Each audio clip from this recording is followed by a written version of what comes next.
तो आज के स्मैकडाउन में ब्लड लाइन को फाइनली उनका 5th मेंबर मिल गया और इसके अलावा हमें शॉपर शिंजुके नाकामोरा का रिटर्न भी देखने को मिला। तो एक एक करके सारी चीज़ों के बारे में इस वीडियो में बात करेंगे और अब ज़्यादा टाइम वेस्ट ना करते हुए शुरू करते हैं आज की इस वीडियो को। Hello wrestling fans, welcome back to my channel, you are watching Ayush wrestling. तो शो की शुरुआत करते हैं कोडी रोड्स और वो यहाँ पर आकर केविन ओवेंस को कॉल आउट करते हैं, लेकिन केविन ओवेंस तो यहाँ पर नहीं आते और निक ऑल्डिस यहाँ पर आ जाते हैं और उन्होंने कहा कि केविन ओवेंस ने जो लास्ट वीक रैंडी ऑर्टन पर अटैक किया था उसके बाद ऑर्टन इंजर्ड हो चुके हैं और क्योंकि केविन ओवेंस ने एक बैंड मूव यानी कि पायल ड्राइवर यूज़ किया था तो वो शो पर नहीं आ सकते हैं। उसके बाद कोडी रोड्स कहते हैं कि केविन ओवेंस ये चाहता था और तुम मुझे इस प्रॉब्लम को हैंडल करने दो, लेकिन निक ऑल्डिस ने इस चीज़ के लिए मना कर दिया कि मैं तुम्हें इस प्रॉब्लम को सोल्व करने नहीं दे सकता, इस प्रॉब्लम को हमें इंटरनली सोल्व करना होगा। फिर कोडी रोड्स यहाँ पर कहने लगते हैं कि कैसे उनके करियर में रैंडी ऑर्टन का एक बड़ा इंपैक्ट रहा है और उन्हें अपने फ्रेंड के लिए स्टैंड लेना है। और जब निक ऑल्डिस नहीं मानते हैं तो कोडी रोड्स ने एक काइंड ऑफ धमकी भी यहाँ पर निक ऑल्डिस को दी कि या तो तुम इस चीज़ को हैंडल कर लो या फिर मुझे टिकट लेके जाना होगा और केविन ओवेंस के डोर को नॉक करना हो। तो कोडी रोड्स का कहने का मतलब था कि या तो तुम केविन ओवेंस को मेरे सामने लेकर आ जाओ या फिर मैं उसके घर तक भी चला जाऊंगा। तो ये राइवलरी अब बहुत ही ज़्यादा पर्सनल हो चुकी है और नेक्स्ट वीक के लिए AEW ने इन दोनों का फेस ऑफ भी अनाउंस कर दिया है। तो अब देखना इंटरेस्टिंग होगा कि आने वाले वीक्स में स्टोरी कैसे प्रोग्रेस करती है।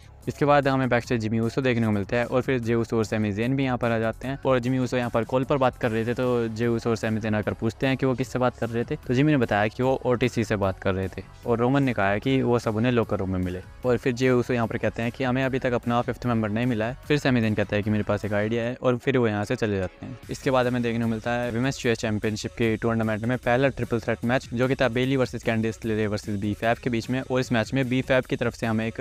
कमाल की परफॉर्मेंस देखने को मिली है और कई बार इस मैच में हमें क्लोज फॉल्स भी देखने को मिले, लेकिन इस मैच के एंडिंग मोमेंट्स में हमें देखने को मिलता है कि बेली ने पहले तो कैंडिस लेरे को लगाई बेली टू बेली और उसके बाद उन्होंने B-Fab को एक यूरनागी भी लगा दिया, लेकिन कैंडिस लेरे यहाँ पर पिन को ब्रेक करते हैं और उसके बाद बेली ने यहाँ पर कैंडिस लेरे को ही रोल कर पिन कर दिया और इस मैच में बेली जीत चुकी है और वो अब इस टूर्नामेंट में एडवांस कर चुकी हैं। इसके बाद हमें बैकस्टेज देखने को मिलता है कि सैमी ज़ेन LA नाइट से बात कर रहे थे, लेकिन शायद LA नाइट भी ब्लड लाइन के साथ आने में इंटरेस्टेड नहीं है। उसके बाद हमें बैकस्टेज देखने को मिलता है कि चेल्सी ग्रीन और पाइपर निविन B-Fab का मजाक उड़ा रहे थे क्योंकि वो अपना मैच हार गई। फिर यहाँ पर मिचिन शो अप करती हैं और वो एक कैंडो स्टिक के साथ आई थी जो देखकर चेल्सी ग्रीन यहाँ पर डर जाती है और वो पाइपर निविन को वहाँ से लेकर चली जाती हैं। इसके बाद हमें LA नाइट का एक प्रोमो देखने को मिलता है और वो यहाँ पर यूनाइटेड स्टेट्स चैंपियनशिप के लिए ओपन चैलेंज रख देते हैं। और उसके बाद यहाँ पर उन्होंने ये भी कहा कि ब्लड लाइन की ये जो सिविल वॉर चल रही है वो उनकी लड़ाई नहीं है और वो चाहते हैं कि ये दोनों ही टीम एक दूसरे को बहुत बुरी तरह से डिस्ट्रॉय कर दें। उसके बाद यहाँ पर लिगाडो डेल फैंटास्मा आकर LA नाइट के ओपन चैलेंज को आंसर करती हैं और इन दोनों के बीच में यहाँ पर कन्फ्रंटेशन हमें देखने को मिलती है और इसी दौरान बर्तो LA नाइट को बहुत बुरी तरीके से घूर के देख रहे थे तो LA नाइट यहाँ पर उन पर भी शॉट्स ले लेते हैं और फिर बर्तो ने यहाँ पर LA नाइट पर अटैक भी कर दिया और इन दोनों का मैच हमें यहाँ पर देखने को मिलता है। एक डिसेंट सा ही मैच था और इन दी एंड LA नाइट ने यहाँ पर BFT लगाकर इस मैच को जीत लिया और अपने टाइटल को रिटेन किया। लेकिन मैच के बाद हमें देखने को मिलता है जब LA नाइट सेलिब्रेट कर रहे थे तो वहाँ पर शिंजुके नाकामोरा पीछे से आते हैं और उन्होंने LA नाइट पर यहाँ पर अटैक कर दिया। तो फाइनली आज के स्मैकडाउन में हमें शिंजुके नाकामोरा का रिटर्न देखने को मिला। अब देखते हैं कि क्या WWE इस बार शिंजुके के रिटर्न को कैपिटलाइज कर पाएगी या फिर नहीं। और अब LA नाइट को भी फाइनली एक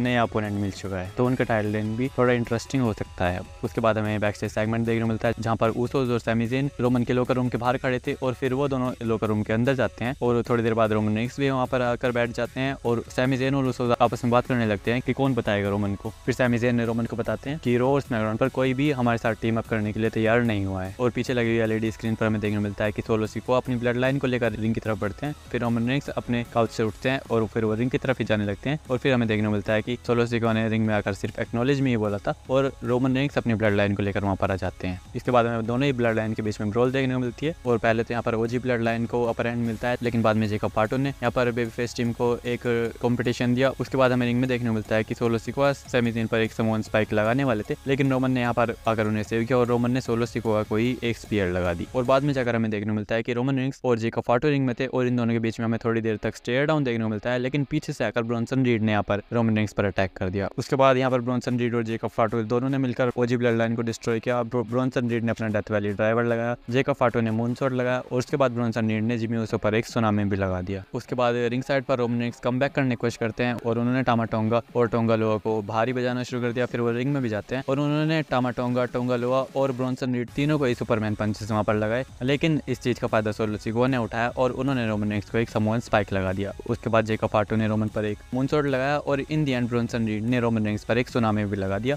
और यहाँ पर new blood line stand toll करती है। इसके बाद हमें आज फिर केविन ओवेंस का एक कार में से वीडियो पैकेज देखने को मिलता है और वो बताते हैं कि वो बिल्डिंग तक आए तो थे, लेकिन उन्हें वहाँ से जाने के लिए कह दिया गया। और उसके बाद उन्होंने ये भी बताया कि निक ऑल्डिस ने उन्हें कॉल किया था और उन्होंने नेक्स्ट वीक स्मैकडाउन पर आने के लिए कहा है। और उसके बाद केविन ओवंस ने यहाँ पर यह भी कहा कि उन्हें सिर्फ इसलिए बुलाया गया है क्योंकि कोडी रोड्स ने ऐसा कहा है और वो नेक्स्ट वीक आएंगे क्योंकि वो सिर्फ अपनी जॉब कर रहे हैं। उसके बाद हमें motor city machine guns versus street profit के बीच में एक टैग टीम चैंपियनशिप मैच देखने को मिलता है और इन दोनों टीम की रेसलिंग तो है ही कमाल की। तो हमें यहाँ पर एक बढ़िया मैच देखने को मिला, लेकिन इस मैच में बाद में जाकर हमें देखने को मिलता है कि यहाँ पर टोमासो ciampa ने आकर दोनों ही टीम पर अटैक कर दिया और उसके बाद जोनी गार्गानो उन्हें रोकने के लिए आते हैं। तो टोमासो ciampa यहाँ पर जोनी गार्गानो को भी धक्का दे देते हैं और फिर वो यहाँ से चले जाते हैं। जोनी गार्गानो उनके पीछे पीछे जाते हैं और रिंग में स्ट्रीट प्रॉफिट्स नीचे गिरे हुए थे तो मोटर सिटी मशीन गन्स उन्हें उठाने की कोशिश करते हैं। फिर ये दोनों टीमें एक दूसरे के सामने खड़ी और एंजेलो डॉकिंस ने यहाँ पर मोटर सिटी मशीन गन्स पर ही अटैक कर दिया और उसके बाद वो वहाँ से चले जाते हैं। इसके बाद शो का main event Nia Jax versus Naomi के बीच में विमेंस चैंपियनशिप मैच। और इस मैच की स्टार्टिंग में वैसे तो नाया जैक्स के पास कंट्रोल था, लेकिन नाओमी ने भी उन्हें इस मैच में एक बढ़िया कंपटीशन दिया है और इस मैच में दोनों ही सुपरस्टार्स की तरफ से हमें एक बढ़िया परफॉर्मेंस देखने को मिली। लेकिन बैकस्टेज हमें देखने को मिलता है कि लिव मॉर्गन और रैकेल रोड्रिगेज ने बियांका बेलेर और जेड कारगिल पर अटैक कर दिया और फिर बाद में हमें देखने को मिलता है कि टिफनी स्टैटन रिंग के पास आ जाती है और उन्होंने यहाँ पर नाओमी पर अटैक कर दिया जो कि रेफरी ने नहीं देखा। और फिर नाया जैक्स अपना फिनिशर लगाने की कोशिश करते हैं, लेकिन नाओमी ने उसे ब्लॉक कर दिया। और उसके बाद नाया जैक्स नाओमी पर एक टॉप रोप सुप्लेक्स भी लगाने की कोशिश करती हैं, लेकिन नाओमी ने उसे भी रिवर्स कर दिया। उसके बाद बेली भी यहाँ पर नाओमी की हेल्प करने के लिए आ जाती हैं और उन्होंने टिफनी स्टैटन पर आकर अटैक कर दिया। और फिर रिंग में हमें देखने को मिलता है कि नाओमी ने नाया जैक्स पर एक मूनसॉल्ट लगाया और यहाँ पर हमें एक क्लोज कॉल देखने को मिलता है। उसके बाद कैंडिस लेरे भी यहाँ पर आ जाती हैं और उन्होंने बेली पर अटैक कर दिया। और फिर नाया जैक्स इस मैच में कम बैक करती हैं और उन्होंने टॉप रोप से ही नाओमी को एक समोअन ड्रॉप लगा दिया और फिर एंड में लगाया उन्होंने अनाइलेटर। और इस मैच में नाया जैक्स ने अपनी WWE वुमेन्स चैंपियनशिप को रिटेन किया। और फिर हमें बैक से देखने को मिलता है कि रोमन रेंस अपने काउच पर बैठते हैं और वो अपना फोन निकालते हैं और स्माइल करते हैं और फिर रोमन कहते हैं कॉल द वाइज मैन। तो रोमन फाइनली पॉल हेमन को वापस लाने के लिए यहाँ पर कॉल करते हैं, लेकिन लगता है कि ब्लड लाइन का टाइम अभी बहुत ज्यादा खराब चल रहा है क्योंकि जब रोमन कॉल लगाते हैं तो कॉल लगती नहीं है और यहाँ पर हमें सुनने को मिलता है the number you have reached is not in service. तो शायद पॉल हेमन ने अपना नंबर चेंज कर दिया है और ये चीज देखकर रोमन बहुत ही ज्यादा शॉक हो जाते हैं और फोन उनके हाथों में से फिसल कर नीचे गिर जाता है और इसके बाद स्मैकडाउन ऑफेयर चली जाती है। तो रोमन रेंस ने फाइनली वाइजमैन को कॉल तो लगाई, लेकिन कॉल लगी ही नहीं क्योंकि शायद पॉल हेमन ने अपना नंबर चेंज कर दिया है। बट इतना तो हमें कंफर्म हो गया है कि पॉल हेमन का रिटर्न भी हमें जल्दी ही देखने को मिलेगा, शायद वो सर्वाइवर सीरीज में ही हमें देखने को मिल सकता है। तो ओवरऑल आज का शो एक बढ़िया शो था और आई होप कि आपको ये वीडियो पसंद आई होगी। तो अगर ये वीडियो पसंद आई हो तो वीडियो को लाइक करना, चैनल को सब्सक्राइब करना और ट्राइबल चीफ रोमन रेंस को एक्नॉलेज करते हुए खत्म करते हैं आज के इस वीडियो को। Thanks for watching.